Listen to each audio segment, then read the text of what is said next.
이게 얼마짜린데 이걸 날려? 내 거니까 내 맘이야. 누구 맘대로 날린다 만다야. 너는 진짜 끝까지 나한테 시작하자는 것도 집 때문이지.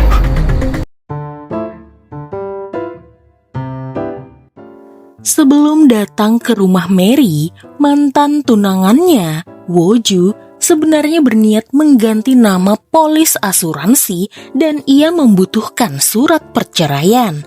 Namun, saat meminta dokumen perceraian itu, ia baru menyadari bahwa proses perceraian mereka belum pernah diselesaikan.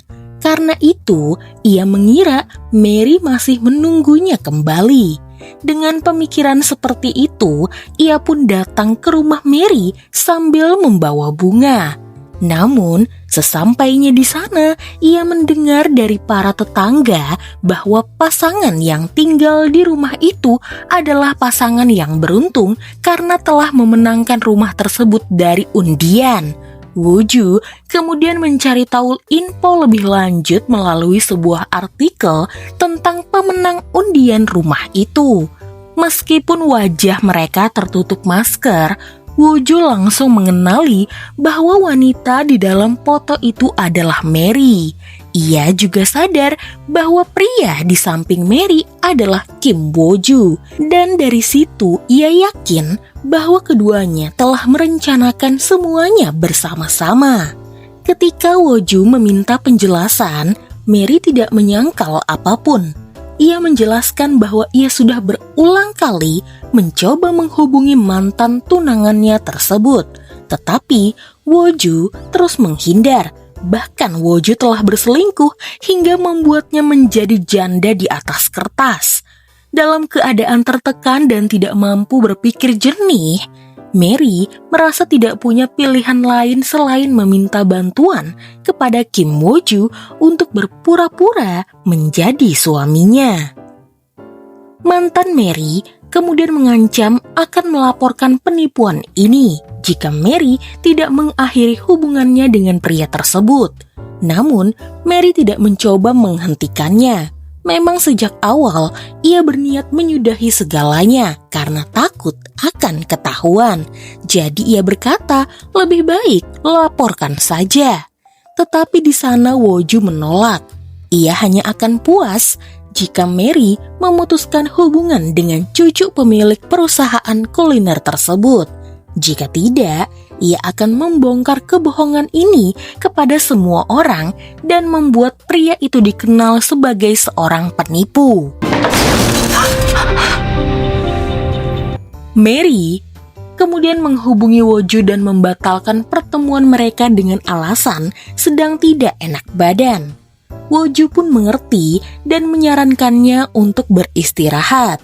Ia yakin Mary masih sedikit terguncang setelah perkataan neneknya. Saat Woju kembali ke rumahnya, ternyata neneknya sudah menunggunya. Nenek Woju meminta Woju untuk segera menyelidiki J Consulting, yaitu perusahaan yang selama ini membantu mereka masuk ke pasar Amerika tanpa sepengetahuan pamannya Jang Han-gu. Woju lalu menghubungi rekannya, John, yang berada di Amerika untuk menelusuri perusahaan tersebut. Ia ingat pernah melihat dokumen J Consulting di meja pamannya. Dan ia mulai curiga, apakah pamannya yang melakukan penggelapan dana? Tak butuh waktu lama, Woju menerima email hasil penyelidikan. Ternyata J Consulting tidak terdaftar sebagai perusahaan manapun. Alamat yang tertulis di dalam dokumen itu hanyalah tempat parkir sebuah restoran. Namun, nama pemiliknya sama, yaitu Oh Min Jung, dan ia memiliki seorang putra berusia 8 tahun. Di sini Woju mulai bingung kalau pemiliknya adalah Oh Min Jung, lalu siapa Jessica? Nama direktur utama yang tertulis pada dokumen resmi perusahaan J Consulting. Di Amerika, Jang Han-gu terlihat berteleponan mesra dengan istrinya. Hal tersebut membuat Oh Min Jung, selingkuhan Jang Han-gu, cemburu. Ia meminta Jang Han-gu untuk segera menceraikan istrinya setelah kembali ke Korea. Namun Jang Han-gu menolak karena masih belum waktunya. Ia meminta kekasihnya untuk bersabar karena sebentar lagi usaha mereka akan terbayarkan. Pada hari itu, Woju mengajak Mary untuk rapat.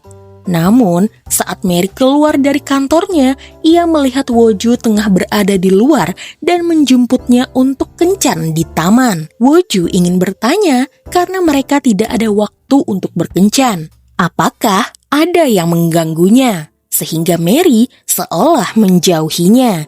Mary terlihat murung setelah bertemu dengan neneknya.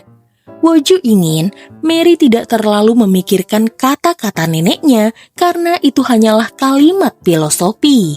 Namun di sana, Mary yang selalu terbayang dengan kata-kata mantan tunangannya berkata jika semua orang punya masalah di dalam hidupnya. Dan juga, ia tidak bisa menanggung beban kebencian keluarga Woju. Karena apa kata keluarga Woju nanti jika dirinya yang penipu ini dekat dengan Woju? Jadi, Mary ingin putus dari Woju karena ia tidak ingin Woju ikut campur urusannya lagi. 우리 헤어지자고요? 헤어져요.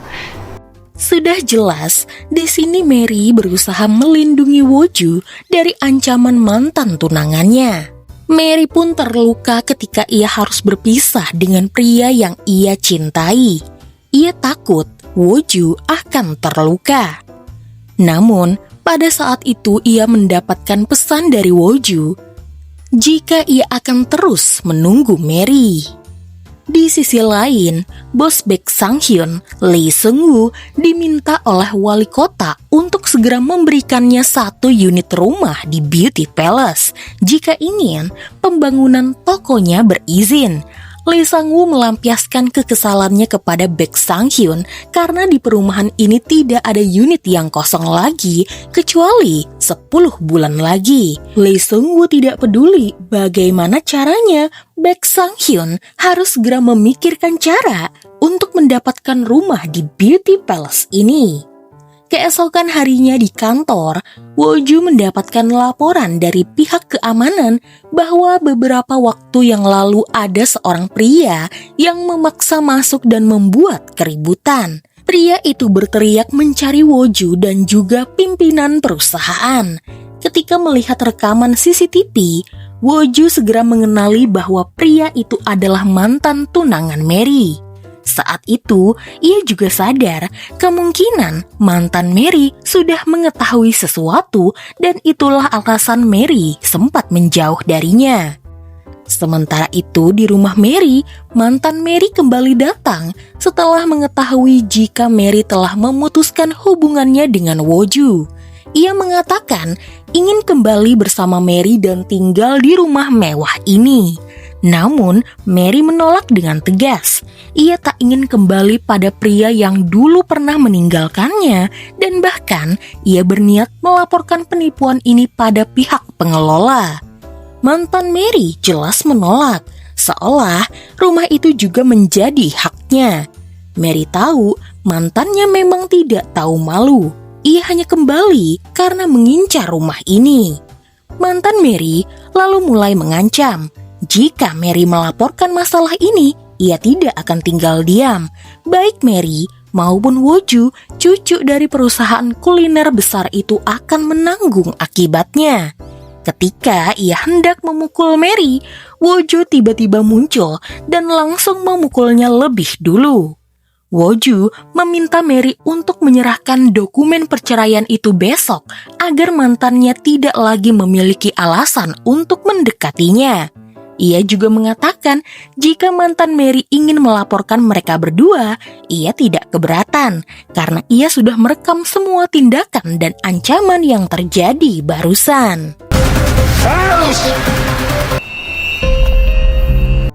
Setelah mantan Mary pergi, Woju lalu menenangkan Mary.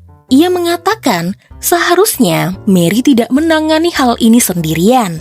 Ia tidak ingin putus, Woju ingin Mary tetap bersamanya dan tidak memikul masalah ini sendirian lagi. Setelah kejadian itu, Woju dan neneknya mulai sibuk mempersiapkan perayaan ulang tahun perusahaan yang ke-80. Nenek Woju meminta Woju agar mengundang kekasihnya ke acara tersebut. Sebenarnya, Woju ingin mengenalkan Mary kepada neneknya, tetapi ia khawatir neneknya tidak akan setuju. Namun, nenek Woju malah berkata bahwa ia tidak akan pilih-pilih menantu. Siapapun orangnya, selama Woju bahagia, ia akan menerima. Bahkan ia bercanda bahwa jika kelak wanita itu menjadi menantunya, ia bisa makan roti gratis seumur hidup. Akhirnya, Mary pun datang bersama Woju ke acara ulang tahun perusahaan. Nenek Woju memang mengenal Mary sebagai pimpinan perusahaan desainer yang bekerja sama dengan mereka. Namun ia tidak menyangka bahwa Mary adalah wanita yang sedang dekat dengan cucunya. Sayangnya, karena acara akan segera dimulai, Nenek Woju belum sempat berbicara lama dengan Mary. Tidak lama setelah acara berlangsung, Woju mendapatkan kabar bahwa pihak Beauty Palace akan hadir.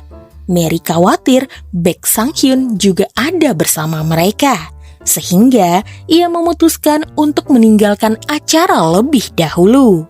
Saat menuju pintu belakang, Mary tanpa sengaja bertemu dengan Nenek Woju yang juga baru saja mengantarkan tamunya pulang. Di sana, Mary memperkenalkan dirinya dengan jujur sebagai kekasih Woju. Nenek Woju pun tersenyum senang dan memintanya untuk datang berkunjung ke rumahnya kapan-kapan. Namun, tanpa ia sadari, Baek Sang-hyun melihat semuanya diam-diam. Itu membuatnya menyimpulkan bahwa Mary dan Woju bukanlah pasangan suami istri. Beberapa saat kemudian, ia bertemu langsung dengan Woju. Baek Sang-hyun menatapnya dan bertanya dengan jelas, apa sebenarnya hubungan Woju dengan Mary? Benarkah mereka berdua pasangan suami istri? 부부 맞습니까?